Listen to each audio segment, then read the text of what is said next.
remember Derek Martin in Game 5 when two of them both got ejected in a little skirmish. Mike Bibby is 0 of 3 from the field so far. Threw up an air ball right there.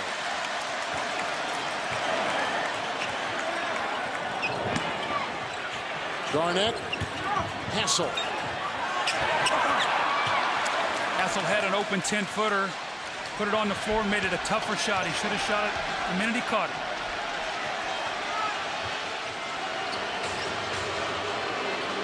Miller off the bench is not taking a shot as Christie unleashes. Garnett the other way. Kevin with 6 points. Both teams have a foul to give in the final 47 seconds. Nice fake by Cassell. Foul on Christie. And that's going to be Bibby's second foul. Right. Bibby picks it up. And again, Kevin, they're playing shorthanded. Rodney Buford into the game. Now, remember, Mike Bibby picked up fouls in Game 6, had to set out all but 4 minutes of the third quarter. So they have really struggled when he has been on the bench or in foul trouble in this series.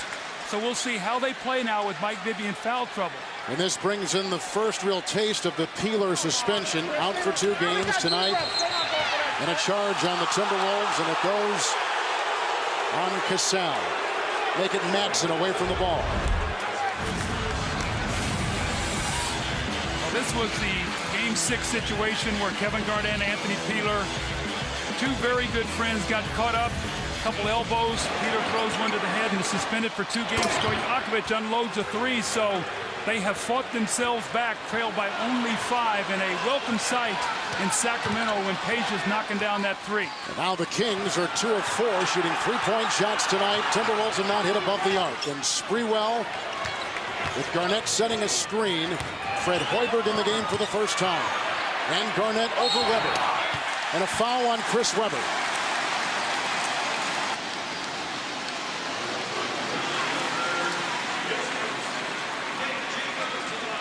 Just to finish up on the Peeler story, I talked today with Stu Jackson from the NBA office, and he said the 2-game suspension was because of the totality of those actions, the shot in the gut and then to the head.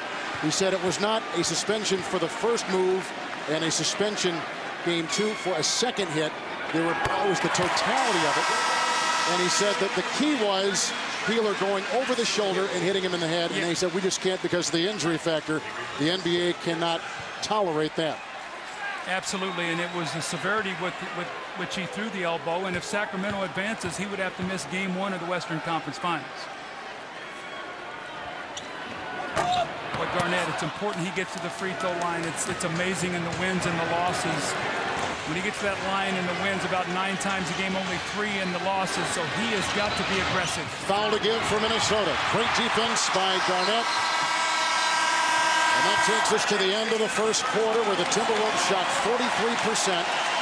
Sam Cassell with the electric stim on that back, which has been a nuisance these entire playoffs.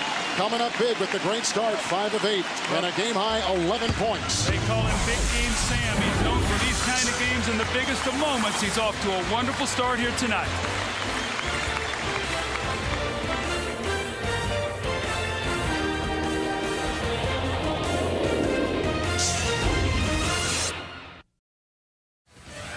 In this 7th game, the Western Conference semifinals, the Minnesota Timberwolves have not trailed. Their big lead has been 10. We've had no ties in this contest. And Kevin Garnett has started like the MVP that he is. Well, we talked about being his all-round game. You see the pass. He gets in the lane. He finds the open shooter.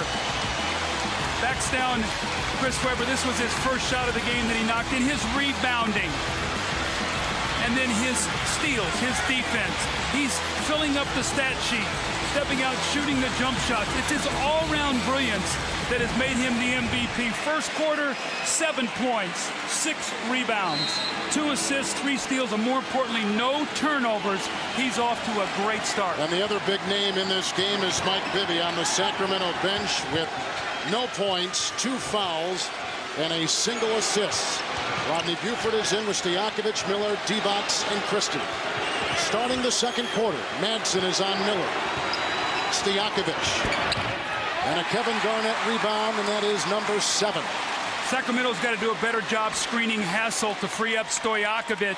It's only his third shot attempt of the game. He needs to get 20 field goal attempts. And the guard comparison with Cassell winning that battle. Sam is still on the bench, as is Bibby. Here is Hoiberg with Sprewell, Garnett, Hassel, and Madsen to begin the second quarter. 3 to shoot for Garnett. Kevin is 3 of 5. Now Christie is the primary ball handler with Mike Bibby being down, as you talked about. But when Bibby's out, they have struggled to run their offense smoothly. And Christie for 2. Stojakovic with an offensive rebound and a dish to Christie inside. Garnett knocking it away and finally taking it out of the air. A 4-on-1. And Sprewell can't catch up with the pass. Well, Sprewell tried to do something before he caught the basketball. It looked like he was looking back. But look at Garnett. He just sort of bluffs at the shot block there. And then he goes up and catches the ball out of the air. Watch him go up. Rides the top of the elevator and just takes the ball out of the air. He picked the top floor of the penthouse to get that one. Yes, he did. But we know he can afford a penthouse, that's for sure. And Buford with the miss. Madsen with the rebound. Minnesota has not scored from the field in over 4 minutes, going back to the first quarter. Garnett. He's missed 2 in a row. He's getting a little tired. Clifton's going to have to maybe give him a little bit of a rest here. Christie lasers one inside Stojakovic. Is he tired? Another layup miss. That's 3 layups here early in the game. Page has missed a couple. We just saw Doug Christie miss 1.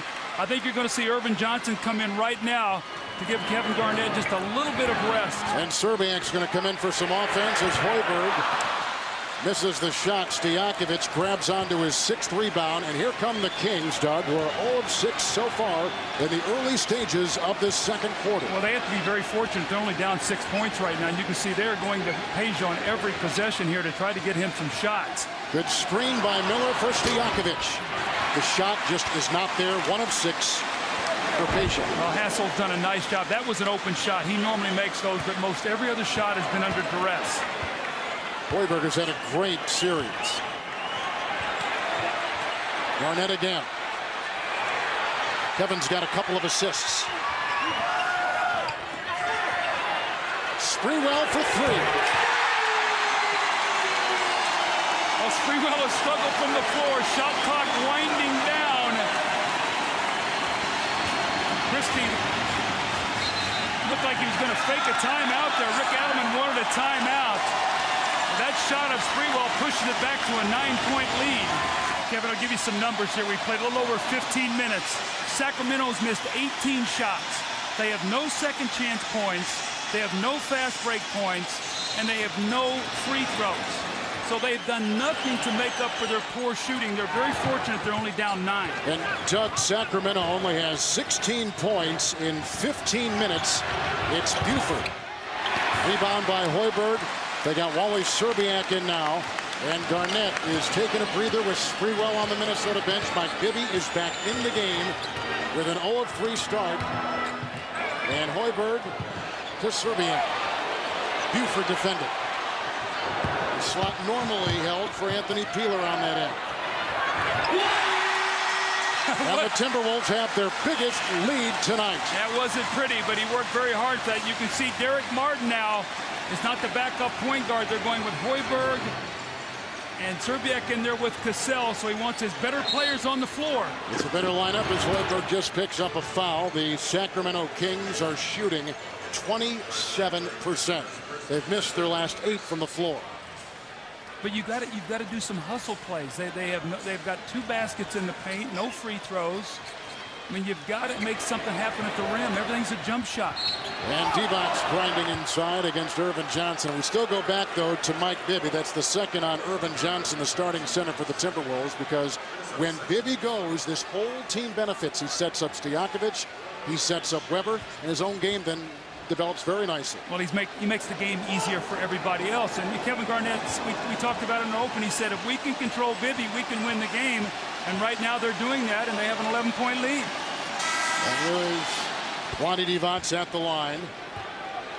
The playoffs continue Friday night here on TNT. Game 1 Western Conference Finals between the Lakers and the winner of tonight's game. It's exclusive coverage on TNT as you see Dick Bavetta.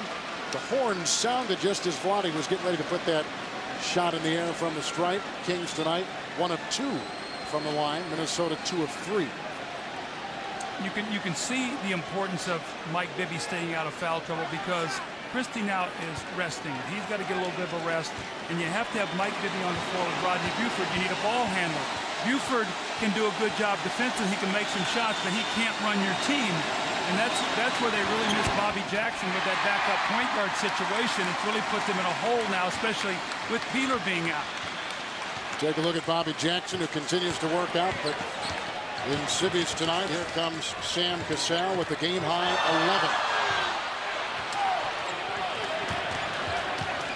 Timberwolves' 5th turnover. Stojakovic for 3. Hoiberg with the rebound. See, Bibby is playing Hoiberg, and Rodney Buford is playing Cassell, so they're resting Bibby off the ball so he won't pick up his 3rd foul. Cassell. And Bibby's got the ball, and he leads his team the other way, looking for Sacramento's first field goal in over 5 minutes. Quite a drought. Mismatch on Johnson. And Bibby is 0-4. Another Hoiberg Minnesota rebound. When Sacramento doesn't get the ball to the weak side of the floor and they quick shoot it, they play right in the hands of Minnesota. And that's when we talked to Rick Adelman before the game. We got to move the basketball. Tonight it's stuck on one side of the floor. Serbiak. And tapped out, and Serbiak gets it on the volleyball. Timberwolves 2 of 7 from the field in this quarter. And Serbiak has given Minnesota a lead of 12. He's got 4 off the bench. Here come the Kings, 0 of 10 from the floor in the second quarter. Mike Bibby with a foul on Mark Madsen.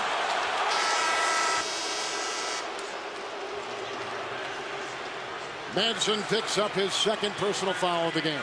You know, if there was a shining light in Game 6 for Minnesota, it really was Wally Serbiak. He struggled all years with an injury. We did a game early in the year in San Antonio when he was first coming back, and it was garbage time. He played the second half and had a big second half, and Flip Saunders thought that propelled him to start playing well. He had a great second half the other night in a blowout game. They're hoping that that will be the same scenario that will play over for him.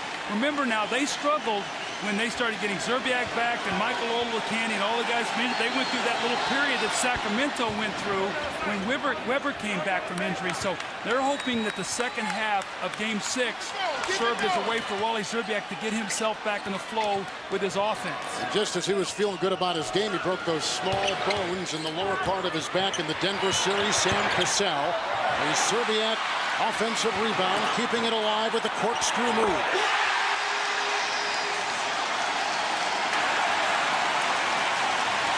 And the Timberwolves have their biggest lead again as the Kings take it the other way with only 2 points this quarter.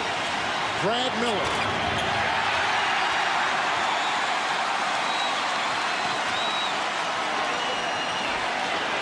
Minnesota shooting 42%. It's Garnett.